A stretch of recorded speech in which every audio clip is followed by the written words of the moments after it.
केरला। ओहो, केरला से चलिए जी। हमारी ये केरला तो बड़ा है स्टेट, एनआरआई का स्टेट कहलाता है। बहुत सारे लोग एनआरआई होते हैं, इंडिया के बाहर जाके रहते हैं, ऐसा ही है ना केरला में। और बहुत एजुकेटेड, मैं तो 12th फेल हूँ, 11th पास और 12th फेल, लेकिन वहाँ के लोग बहुत पढ़े लिखे होते हैं। सर, ये बिजनेस करने के लिए सर का सबसे ज़्यादा मोटिवेशन कैसे? बिजनेस करने के लिए मोटिवेशन कैसे मिलेगा? आपके व्यूवर्स का ऐसा सवाल है। हमारे YouTube चैनल के वीडियोस देखिए आप। अजमेरा फैशन हिंदी चैनल को भी लाइक कर दीजिए, सब्सक्राइब कर दीजिए। और क्या बोलते हैं, तमिल, तेलुगु, मलयालम, कन्नड़, नेपाल और कौन सा, महाराष्ट्र और पंजाबी और उड़िया, जितने सारे चैनल हैं सब पे तो हम मोटिवेट करते रहते हैं। हमारा मोटो यही रहता है कि हम आपको बिजनेस करने के लिए मोटिवेट करें, प्रेरित करें आपको, क्योंकि नौकरी से क्या बदलने वाला है? कुछ भी नहीं। नौकरी से आपके घर की सब्जी बदलेगी, आज आलू की, कल भिंडी की, परसों तुरई की। अगर जिंदगी बदलनी है तो बिजनेस करना पड़ेगा। इससे ज्यादा मोटिवेशन क्या मैं दूं आपको, है ना? एमपी, मध्य प्रदेश। जी सर। वाह, इंडिया के सबसे मध्य में आने वाला प्रदेश मध्य प्रदेश है। तो मध्य प्रदेश के लिए सवाल कौन करेगा जी? मैं सर। हाँ, क्या बात है, बिल्कुल बिल्कुल, बताइए। आप टेक्सटाइल वर्ल्ड में सर बहुत सारे ट्रैवल किए सक्सेसफुली एंड सेफली।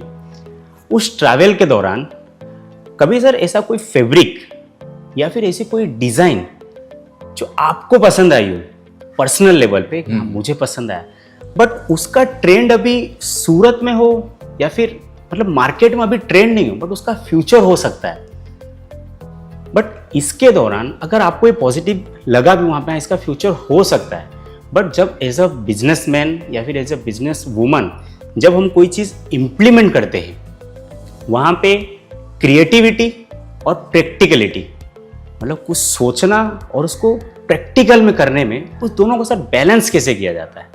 क्योंकि वहां पे ऐसा है कि दोनों एक दूसरे को काट भी सकते हैं। बिल्कुल। तो उस चीज को बैलेंस कैसे किया जाता है? दोनों चीजों में बहुत बड़ा फर्क है। देखिए, मेरी शादी हुई थी 1997 में और मुझे बनारस भेजा गया था। एक एग्जीबिशन लगी थी उस समय, क्या है वो होता था बसना पूजा। अच्छा। तो बसना पूजा में बनारस मुझे भेजा गया, तो मैं 7 दिन वहाँ पे रहा। तो अब साड़ियों का मेरे को जो टेस्ट पता था, मैंने उस टेस्ट के हिसाब से अपनी वाइफ के लिए 3 साड़ी परचेज कर ली जी। अब मुझे तो पता नहीं था कौन सी साड़ी पहनेगी, कौन सी नहीं पहनेगी। और वो 3 साड़ी जब ले जाके उसको दी तो वो खुश तो बहुत हुई कि वाह, आप मेरे लिए साड़ी लेके आए, इससे बड़ी बात कोई नहीं हो सकती है। लेकिन जिंदगी में कभी वो साड़ी उसने पहनी नहीं। अच्छा। क्यों सर? टेस्ट ही उसका नहीं था, वो पसंद नहीं, बोले ये साड़ियाँ हम थोड़ी पहनते हैं। हर जगह का, हर एरिया का एक अपना टेस्ट होता है।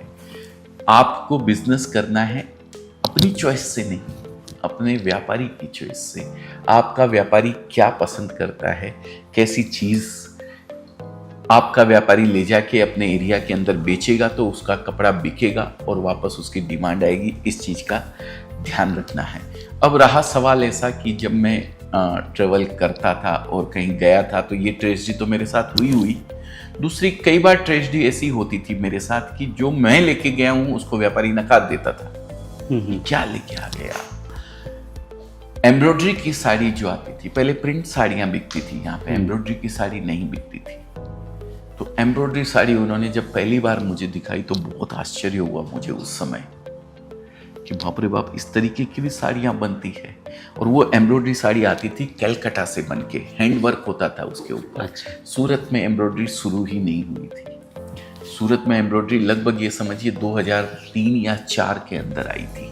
यहाँ पे एम्ब्रॉयडरी मशीनें जब पहली बार आई थी, तो वो चीज़ जब मैं वो साड़ी लेके आया यहाँ पर, फिर हमने यहाँ रिसर्च करी फिर एम्ब्रॉयडरी मशीनें यहाँ पे आई, मशीनों से वर्क होने लगा, छोटा छोटा वर्क होने लगा, फिर धीरे धीरे आज वर्क की बहुत बड़ी इंडस्ट्री एक पूरी की पूरी तैयार हो गई, जहाँ 1 लाख मशीनों से ज़्यादा, कितनी मशीनें कोई काउंटिंग ही नहीं है, इतनी मशीनें एम्ब्रॉयडरी की यहाँ पे हैं और काम करती है।